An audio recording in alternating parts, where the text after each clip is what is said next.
चलो देखो, कर्मधारय समास के कुछ प्रमुख उदाहरण जैसे दे रहे हैं, समस्तपद और समास विग्रह। इसमें देखिए नील गाय। अब अगर इसको बिल्कुल एकदम सहजता से समझने का प्रयास करिए तो कुछ है नहीं इसमें, बस केवल इतना ध्यान दे लीजिए कि दो पद हैं, पहला पद विशेषण है और दूसरा पद क्या है? विशेषणा कहिए आप, संज्ञावाची कहिए। संज्ञा माने तो जानते हो, संज्ञा माने क्या होता है? संज्ञा क्या है? संज्ञा को अगर हिंदी में हम सरल हिंदी में बोले तो क्या कहेंगे?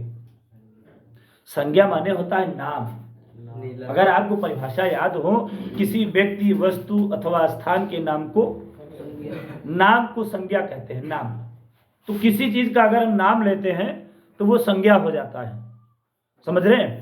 जैसे मेज, कुर्सी, मंदिर, हरियाणा, दिल्ली, हम कोई नाम लेते हैं तो वो संज्ञा होता है। यहाँ पर गाय आपकी संज्ञा है, कमल आपका संज्ञा है, सर्प आपका संज्ञा है और आगे इनकी विशेषता है।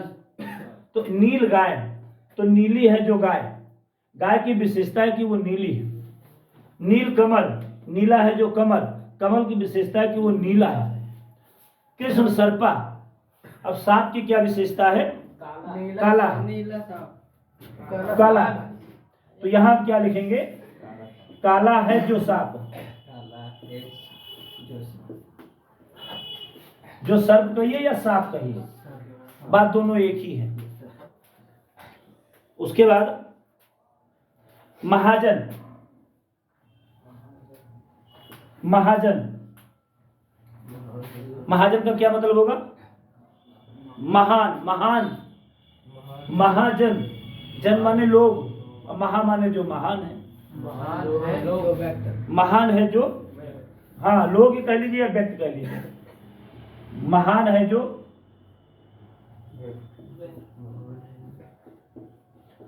महान है जो लोग, महाजन।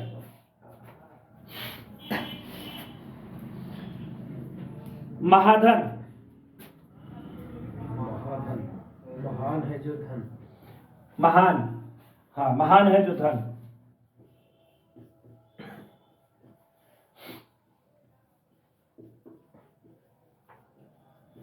महान है जो धन, ये महाधन। अब इसमें एक पद जो है विशेषण और दूसरा पद विशेष या संज्ञावाची है। का पुरुषा, का पुरुष, का पुरुष, का से मतलब होगा कायर, पुरुष का मतलब पुरुष, कायर है जो पुरुष, यहां हो जाएगा कायर है जो पुरुष।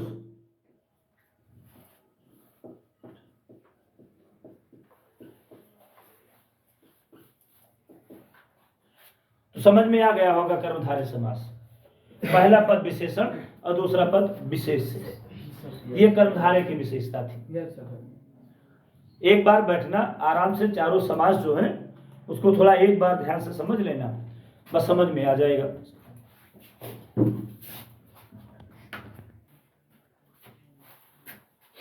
बहुब्रीहि समास,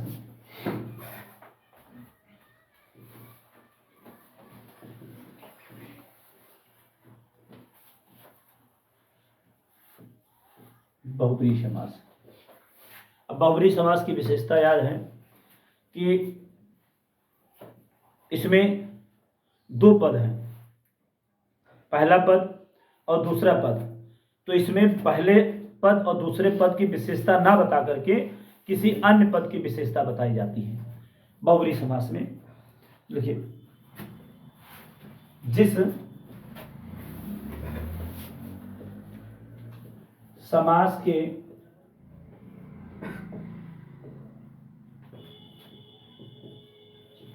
प्रथम पद एवं दूसरा पद प्रधान न होकर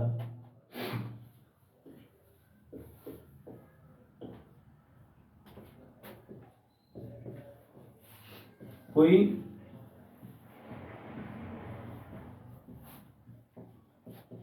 तीसरा पद प्रधान हो, तो वह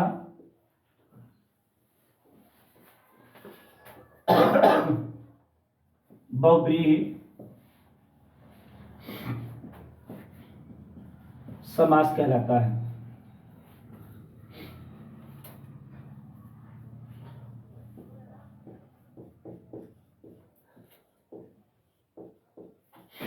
पहला दूसरा पद प्रधान ना हो, मुख्य ना हो, तो वह बहुव्रीहि समास कहलाता है। चल नहीं रहा क्या? चलो, तो वो बहुव्रीहि समास कहलाता है। जैसे जैसे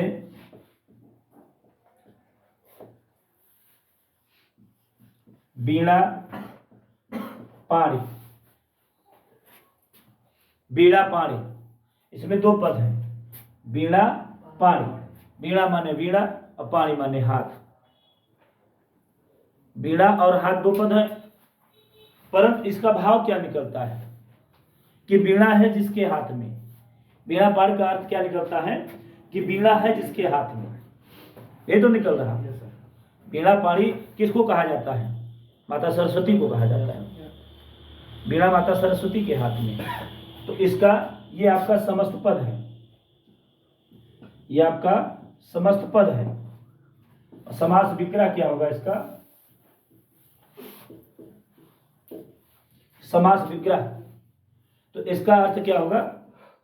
वीणा है जिसके हाथ में, वो वीणा है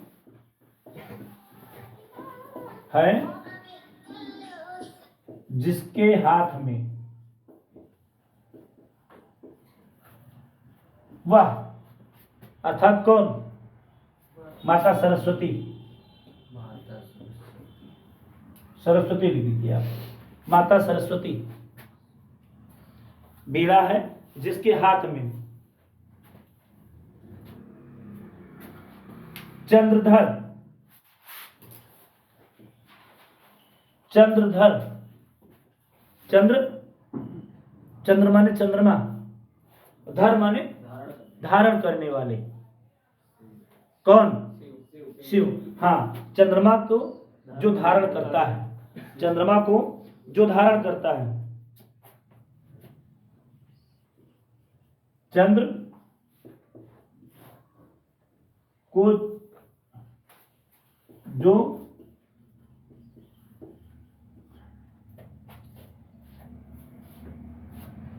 ऐसे लिख दिए, चंद्र को धारण करने वाला, चंद्र को धारण करने वाला।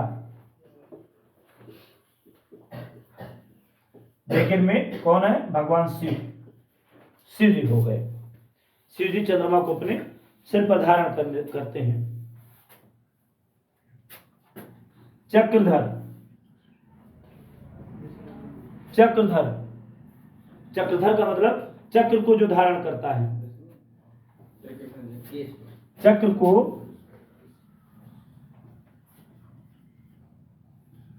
जो धारण करता है, वह अर्थात श्री कृष्ण। भगवान श्री कृष्ण। समझ में आ रहा है ना?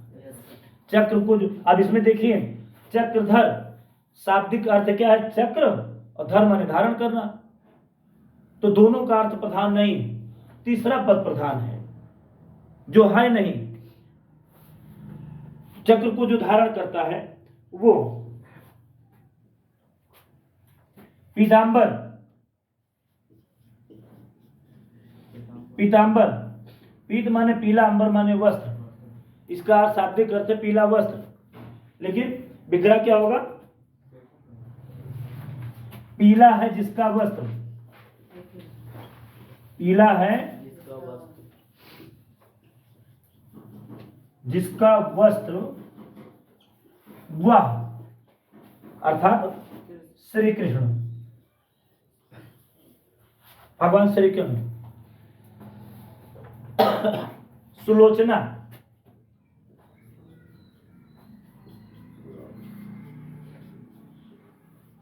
सुलोचना, सु उपसर्ग है, सु माने सुंदर, लोचन माने आंखें, सुलोचना सुंदर आंखें, तो यह हो जाएगा सुंदर है जिसके नेत्र।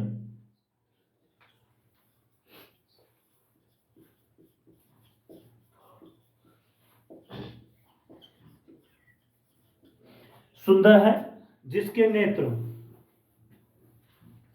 कोई भी हो सकता है, कोई भी स्त्री हो सकता है, तो आप स्त्री लिख लीजिए केवल, बस कोई स्त्री भी हो सकती है। तो ये आपके चारों समास हो गए हैं। हम चारों समास का चलने दीजिए, चारों समास का एक बार हम निचोड़ आपको बता दे रहे हैं संक्षेप में। चारों समास का हम निचोड़, पहला आपको बताया गया था द्वित्व समास, दूसरा द्वंद्व समास, तीसरा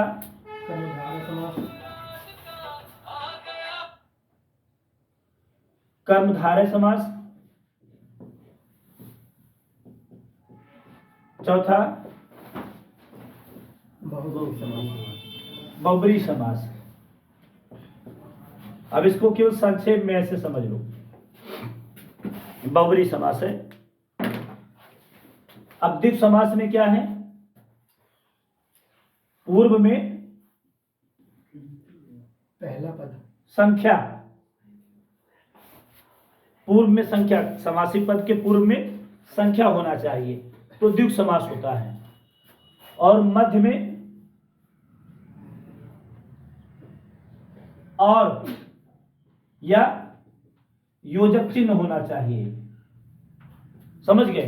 बीच में अगर दो पदों के बीच में और है या योजक चिन्ह लगा है तो वो द्वंद्व समास हो जाता है।